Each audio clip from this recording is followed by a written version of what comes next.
Bueno, y estamos con Alonso Segura, ex ministro de Economía y Finanzas, para hablar del proyecto de presupuesto que justamente se estaba sustentando el día de hoy. Vimos al gabinete casi en pleno acudir al Congreso de la República y en medio de temores de otra cuestión de confianza de parte del Ejecutivo. Entonces lo político y económico se están juntando. Alonso, ¿cómo estás? Ante todo, buenas noches. Buenas noches, Omar. Gracias por la invitación. Varios puntos. No sé si quizá es una de las discusiones para aprobar un proyecto de presupuesto más polémicas que se hayan dado en los últimos años, porque desde el MEF se estaba criticando y cuestionando, incluso lo ha hecho el ministro Curburneo en una columna de La República hace unos días, que se están dando como 500 cambios normativos que inflarían el proyecto de presupuesto en más de 17.000 millones de soles. ¿Se está actuando responsablemente en este debate? Mira, de lo transmitido por el Ministerio de Economía, ahora están discutiéndolo en el Pleno del Congreso, han sentado los ministros y ahora la discusión de congresistas, pareciera que no. ¿Qué ocurre? En los 30 y tantos años de que hubo la modificación de Constitución, o 30 años, solo en una oportunidad hubo una discrepancia fuerte entre el Ejecutivo y la versión que aprueba el Congreso, y que el ministro de Economía en ese momento fue el ministro Benavides, fue para el presupuesto 2011, expresa su desconformidad con el proyecto. ¿Con Alan García? Exacto, el último año, ¿no? Y ahí lo que tuvieron que hacer fue, lo que se hizo fue regresaron a la pizarra, digamos, y hicieron las modificaciones, ¿no?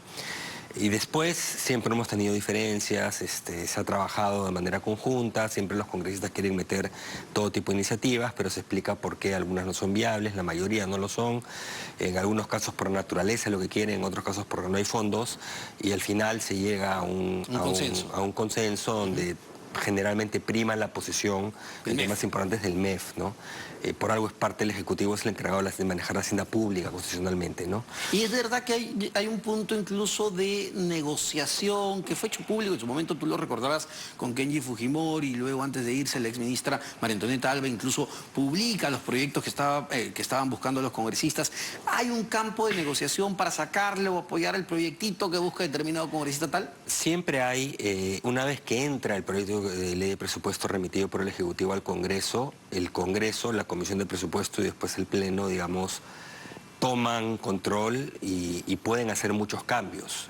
Lo que no se ha estilado es que hagan muchos cambios, proponen un montón, pero el Ministerio de Economía explica por qué A, B, C, D, E no son viables, no hay plata, no corresponde, etcétera, etcétera, ¿no? Y normalmente ha primado la sensatez. El riesgo ahora es que no prime la sensatez porque aparentemente el Congreso, dicho sea de paso, normalmente los ejecutivos, eso se rompió con el quinquenio previo, los ejecutivos tenían control de la Comisión de Presupuesto, o sea, el presidente de la Comisión de Presupuesto era el partido de gobierno, ¿no? Lo cual facilitaba que hubiera una comunicación, digamos, fluida, ¿no? Y eso es lo que ahorita está en riesgo. De lo transmitido por el Ministerio de Economía, no es raro que te presenten una serie de proyectos con un costo fiscal impagable, lo que sería muy perjudicial es que efectivamente, contra la opinión del Ministerio de Economía y Finanzas, lo incluyan en la versión final del presupuesto, ¿no? Pero a ver, ahí ayúdanos a entender. ¿El Congreso de la República puede incrementar el monto que ya se había establecido para presupuesto? No, pero ahí entramos en un terreno pantanoso. No puede incrementar el monto total. Puede hacer cambios. Hay distintos cambios. De plata, digamos, de partidas, le quito A y le doy a B. Y lo otro es meter artículos que tienen implicancia de gasto, pero dice que se contrate a fulano, profesores, que se suba, que se coja otro estilo, ¿no? Pero que también te incrementarían el costo. Que te incrementarían, ¿no? Entonces hay de las dos, ¿no? Entonces no puede mover el techo, pero las movidas de partidas son problemáticas. Usualmente es lo que se evita que se haga. ¿Por qué? Porque el Congreso al final puede terminar moviendo el techo porque dice, quiero asignarle a B, a C, a D, pero no indica a qué se le quita, uno. O dice, le quito algo que no le puedes quitar porque es imposible quitarle. Entonces, en la práctica te está desfinanciando el presupuesto y constitucionalmente el presupuesto tiene que estar equilibrado. Por eso es un tema muy técnico en el cual el Congreso en realidad no debe meter mano y debe escuchar al Ministerio de Economía y Finanzas. Pero ¿qué pasa? Lamentablemente ya lo que vemos hoy en día nos sorprende. ¿Qué pasa si aprueban pues un proyecto diciendo no, la justicia social hay que darle a tal, a tal, a tal y para tales obras también hay?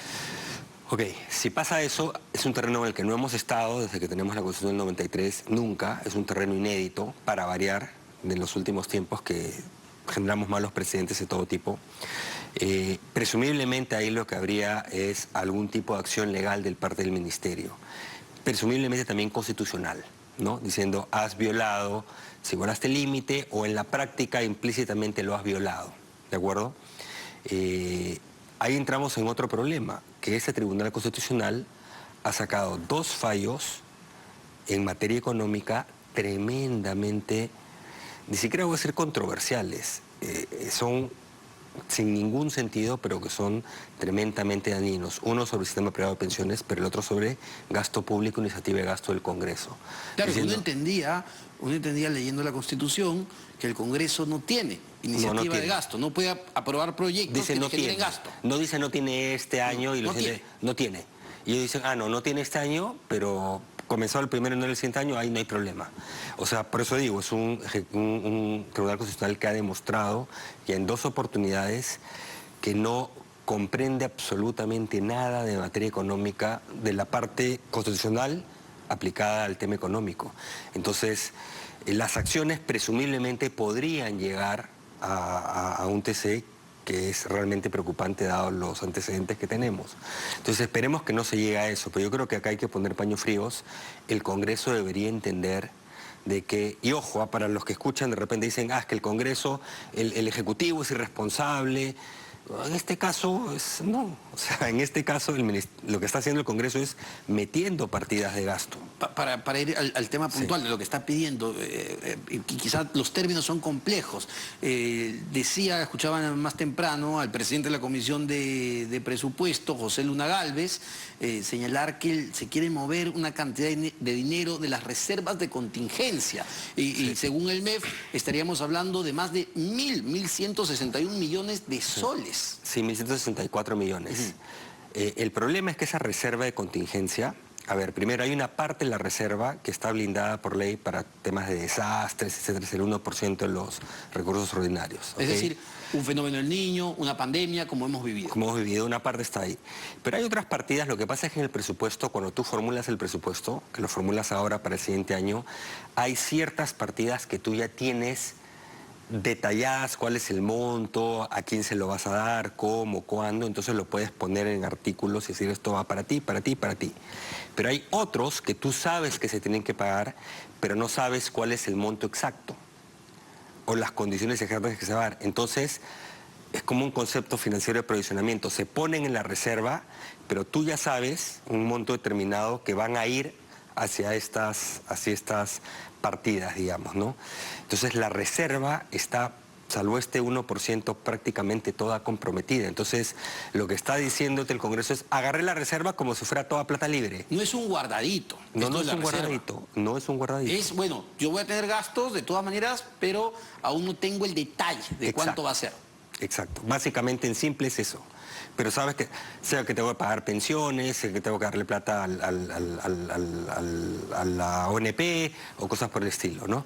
O sé que va a haber un aumento salarial en tal sector, pero que no está precisado cuánto, entonces tengo ahí reservado para atenderlo, lo que fuera. Entonces, ¿y cuán riesgoso es que, no que se muevan más de 1.000 millones de soles?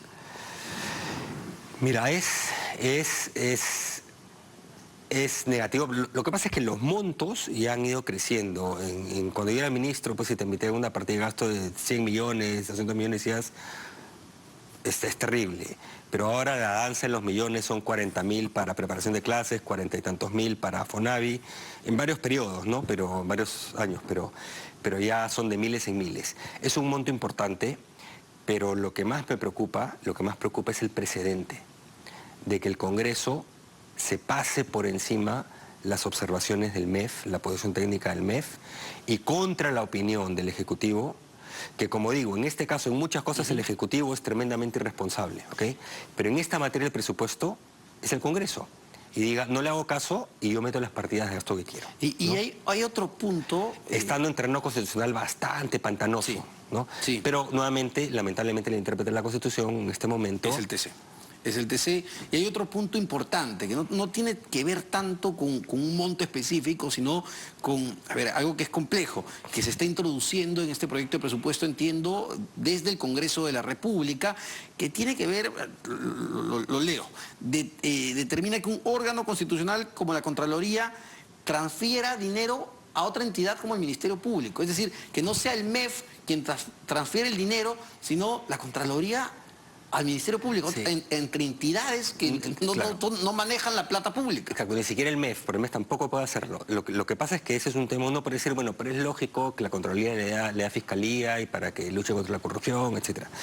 Vamos a un tema presupuestal de cuál es procedimiento. Tú asignas las partidas y después no puede haber estas transferencias entre entidades. Porque imagínate, si después tú autorizas a entidades de que a futuro tú le puedes transferir a A, B, a C. Se vuelve un caos. ¿Quién transfiere? Se pone en norma, en ley, pero acá lo que quieres es en la ley facultar para que el futuro transfiera a su voluntad. No, tú lo que tienes que hacer es decir, ok, si tú quieres que de la plata de Contraloría 100 millones sean para Fiscalía, ponlo en la ley, di 100 millones menos acá, 100 millones más acá.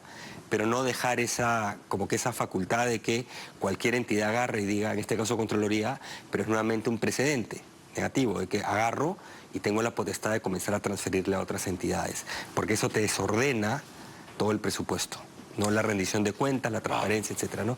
Entonces, de nuevo, a eso es un tema que de repente suena un poquito técnico, pero que no debería, si es una práctica internacional además, no debería hacerlo el Congreso. Si quiere darle más plata a uno y menos plata al otro, que lo precisen y lo hagan por una modificación directa de ley. Le quito 100 a este, le paso 100 a este. Solo una última consulta, Alonso, que tiene que ver con otro tema, más con lo político en realidad. Estas cuestiones de confianza, estas amenazas, o volver a hablar de cierres del Congreso, volver a hablar de vacancias, están generando un ruido tan intenso que afecta las inversiones, el crecimiento. Sí, claro. Es evidente, es un contexto en el cual tomar decisiones de largo plazo en el país o mediano plazo es muy difícil, ¿no?